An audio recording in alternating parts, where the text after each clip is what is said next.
What's up, guys? Welcome back to RedneckTunerTV. Today we're going to be installing the engine. I need beer. Priorities, Biggy. Stay tuned.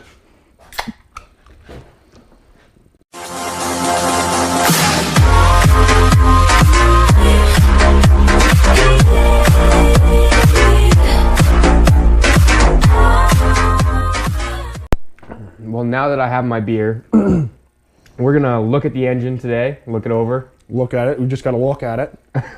And then what we're going to be looking for is any unplugged hoses, any unplugged connectors. Anything we basically missed the first time we went and put this whole big mess back on this block.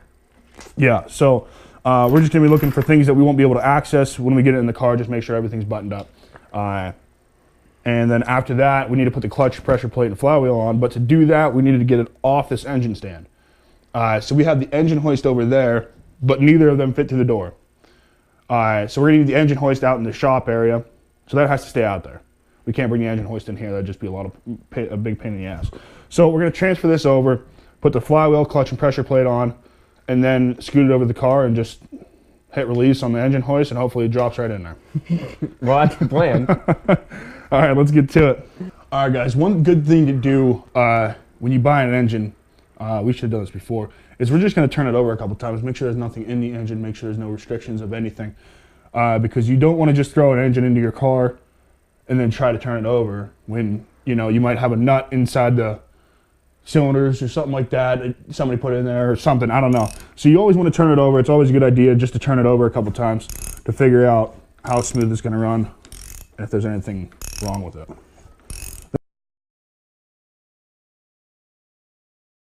All right, guys, so we came to a conclusion that everything's plugged in, everything's where it should be, and how it's going to be. Biggy has to grab his beer. But we ran into a problem because we figured out that the torque wrench, which is behind Biggy, you want to show him that? First of all, it was all rusty, and I had to clean it up. So this is 1/2-inch drive. But the socket that we got, where did that go? Went over here. This is for the flywheel we're talking about. The T50 Plus socket is 3/8 drive. So we need a 1/2 to 3/8 reducer. Which we snapped in one of the last videos. Yeah, taking this engine out, we snapped it. So I'm going to have to go buy a new one. yeah. And while I'm doing that, I'm going to get this engine over on an engine hoist and start kind of getting everything ready. But one thing I want to explain about these T50 Pluses is, where's my other one at? That's right over here.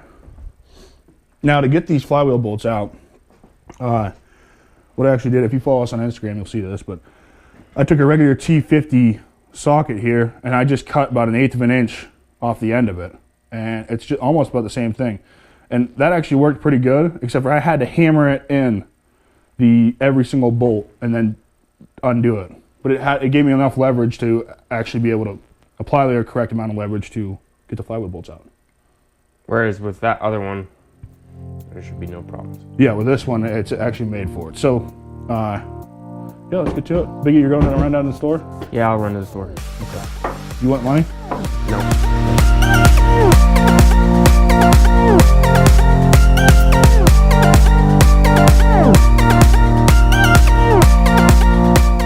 Alright guys, so what you want to do when you're torquing down a flywheel is super simple. It's actually, somebody already marked this flywheel out when they previously installed a new clutch on it or something. You just mark out almost opposites. You start with 1, 2, 3, 4, 5, 6, 7, 8. Then you go back around once you're done tightening those.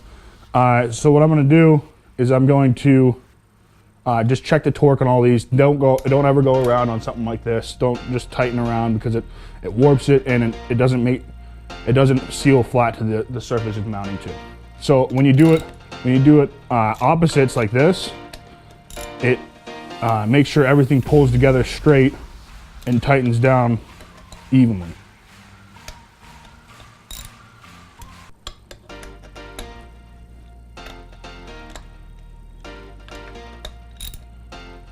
And then we'll get the torque wrench in here and we'll torque it to spec. Cool. All right guys, so we got the reducer for the 1/2 inch to 3/8 drive. Biggy is back, yes, and he's holding back on the other side of the crank with a ratchet and wrench. Now the final torque spec on these we found to be 58 point something. 0.9, I think. Yeah, but this is not that accurate. So, but what we're gonna do first is we're gonna go around. I already went around the first time with just a regular socket, just to tighten everything up, snug everything up. And then this time we're gonna go halfway between 58 and 20, which is, can't figure it out, 38, 19.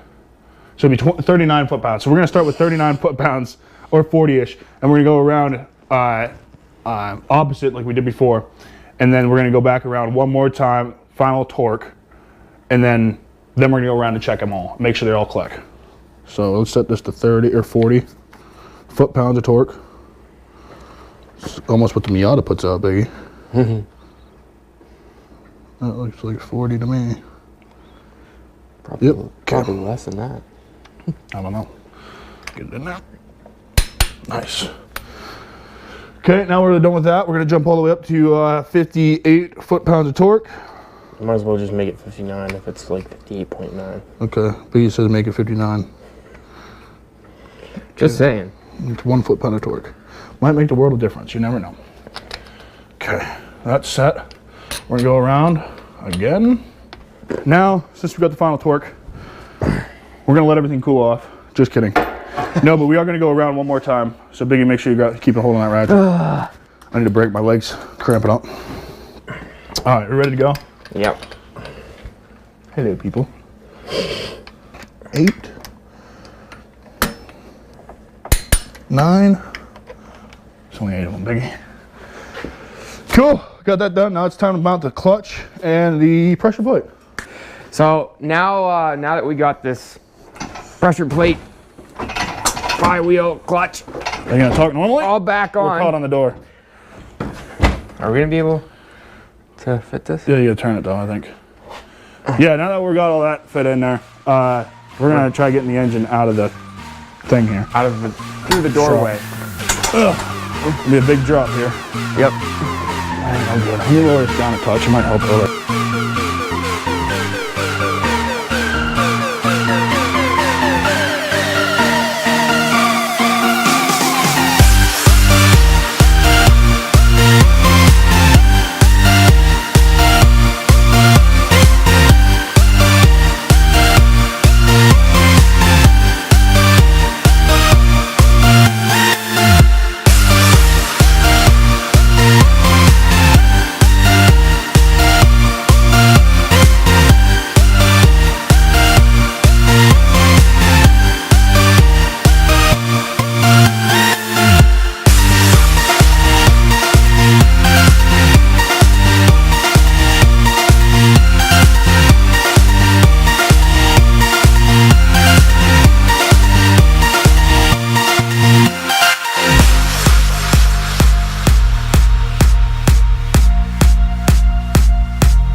All right, guys, so everything is done. Crazy. So after we put the engine in, bolted up the bell housing bolts, what we did after that is we installed the starter because 2 of those starter bolts are also the bell housing bolts. And then after that, we plugged in all the hoses, all the wiring and all that stuff. The AC compressor was hooked back up, fuel lines, power steering pump. Oh, we still need to put power steering fluid in it. We don't need to do that for startup. But and then we did the exhaust, the downpipe, and then the intercooler. and obviously the airbox and radiator and all that stuff. I think that's it. That's all we did there. Put the new battery, or put a battery back in it. Filled the coolant. Filled the turbo coolant reservoir. Primed the turbo with a little bit of oil. Changed the filter. Put new oil in it. Yeah, so I think we're ready to turnkey start kind of a thing. But I am going to just try to start it. All right, clutch is in and turnkey. There it is. Woohoo! Yeah! Fucking A right! Oh yeah, that's exciting. That is so exciting. Huh? Where's like getting to? That's what I'm talking about. That was dusty. What the fuck did we do? I hit the top of that. Ew. I know, right? All right, guys. So it was a success. We let it run for a little bit there, but I'm gonna start it back up and kind of let it run. But I'm gonna check the fluids, make sure everything's still good, and then start it up and let it run for just a touch, and then just a touch. I keep on saying that. I don't know why. So anybody that's looking to do this, if you guys are still watching, thank you. But anybody that is looking to do an engine swap in an Outback or Subaru or anything like that, I was texting my one buddy that lives out in Colorado. He asked me, he's like, was it a hard swap? And I said, it was probably the easiest swap I've ever done. I mean, just getting the whole thing of being able to finance, just get the engine and all that stuff and get the parts, all that stuff. That was the biggest hassle. There was not really anything else that we needed to do other than a couple rusty bolts that we need to cut off and all that stuff. So if you're thinking about doing one of these, definitely try it because it's so easy. It's so direct. Everything goes where it needs to go. And I would definitely recommend it. Thanks for sticking with us, guys. We really appreciate you guys. Please check us out on Facebook and Instagram at RedneckTunerTV. Thanks for watching, guys. See you next weekend. Peace out. Can you give me that jack, please? Yeah, hold on. Ladies and gentlemen, this is what happens when you forget to plug in one wire before you put the bumper back on. You have to struggle and fight. I can't get it.